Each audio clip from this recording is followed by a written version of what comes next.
As armas mais importantes da história. Arco e flecha. Surgiu aproximadamente em 11.000 a.C. O arco geralmente era de madeira ou algum material leve, e atirava flechas, que eram originalmente de obsidiana e pedra. Teve enorme importância na área bélica, pois permitia um ataque a longa distância, e também facilitou muito a caça. Espada. Surgiu na Idade Antiga, geralmente formada por uma lâmina e uma empunhadura, que pode ser para uso como uma ou duas mãos. Sua importância foi na área bélica, pois permitia um combate corpo a corpo mais eficiente do que com uma lança, por exemplo. Canhão. Surgindo no século XIII, junto com a pólvora, o canhão revolucionou o mundo militar. Inicialmente eram de ferro forjado e eram armados pela própria boca do canhão, o que mudou com o tempo. Posteriormente, também foram desenvolvidos howitzers, estes canhões que se inclinavam para acertar lugares fora do alcance visual, e também canhões de percussão, sendo os precursores da moderna metralhadora. O canhão foi muito importante, pois tornou muralhas e castelos quase que obsoletos da noite para o dia.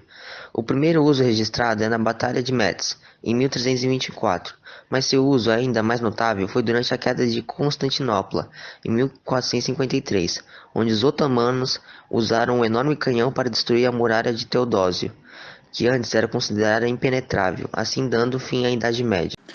Espingarda ou rifle de ação por ferrolho. Surgido na segunda metade do século XIX, essa arma aumentou o poder de fogo dos exércitos do mundo, aumentando a velocidade de tiros por minuto e dando uma precisão muito maior do que a dos imprecisos e lentos mosquetes da época.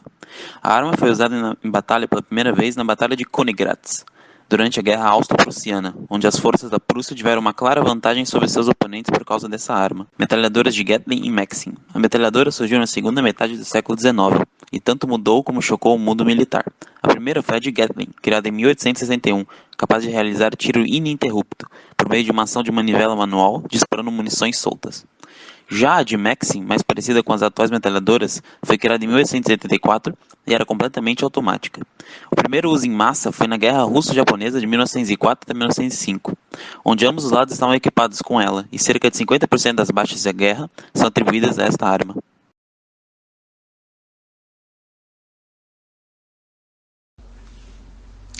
A origem dos seres vivos é fonte de debate desde a antiguidade. Até o século XVIII, o pensamento predominante do Ocidente era o essencialismo, a crença de que os seres vivos são imutáveis.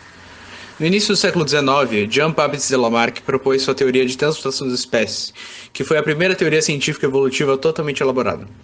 Lamarck dizia que formas de vida simples eram criadas a partir de geração espontânea, a biogênese, e que as formas de vida mais complexas são originadas da atrofia ou hipertrofia de funções biológicas, como órgãos e outras estruturas, e que as características eram herdadas por seus descendentes, herança de caracteres adquiridos. Por exemplo, segundo esse pensamento, larvas de moscas são geradas automaticamente da presença de uma fruta estragada e as girafas têm grandes pescoços porque uma geração anterior de girafas com pescoços curtos se esforçava demais para atingir os galhos mais altos das árvores.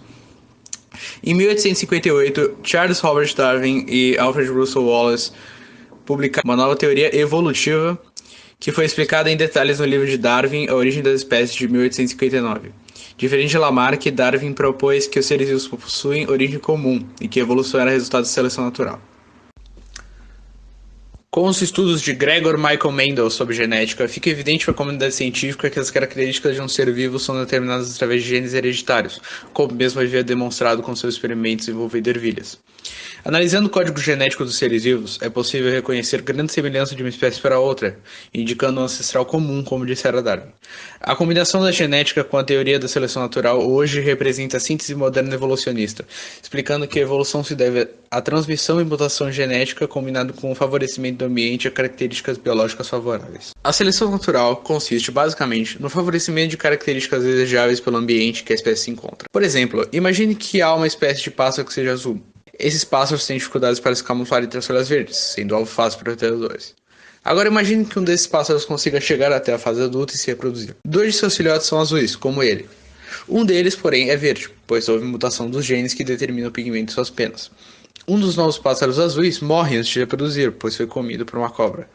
O pássaro verde e seu outro irmão azul se reproduzem. Se repetir isso por várias gerações, verá que por causa da camuflagem, os pássaros verdes se tornarão maioria.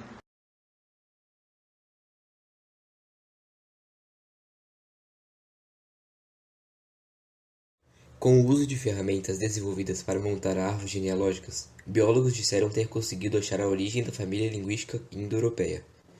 Linguistas acreditam que os primeiros falantes do proto-indo-europeu eram pastores nômades e guerreiros que andavam de carruagem e saíram de sua terra natal, ao norte do Mar Negro, há 4.000 anos, e conquistaram a Europa e a Ásia. Uma teoria rival diz que os primeiros falantes do indo-europeu foram fazendeiros que viviam na Anatólia, onde hoje está a Turquia, 9.000 anos atrás, e que disseminaram sua língua pela enxada, não pela espada. Os resultados apontados na revista Science foram o apoio da teoria dos fazendeiros, e não a teoria dos pastores e guerreiros. Tanto a cronologia quanto a raiz da árvore genealógica dela. Os pesquisadores começaram o estudo com uma série de palavras conhecidas por sua resistência às mudanças linguísticas, como pronomes, partes do corpo e relações familiares, e as comparou com a palavra em proto-indo-europeu. As palavras que têm uma linha clara de descendência do mesmo ancestral são conhecidas como cognatas. Assim, mother, em inglês, mota, alemão, mat, em russo, madar, em persa, matka, em polonês, e mater, em latim, são todas cognatas derivadas do proto-indo-europeu mater. Outras das provas está no fato do proto-indo-europeu ter um vocabulário relativo a carruagens e carroças, que inclui palavras que designam roda, eixo de rodas, couraça e locomoção em um veículo. Tais palavras têm inúmeros descendentes entre as línguas atuais indo-europeias.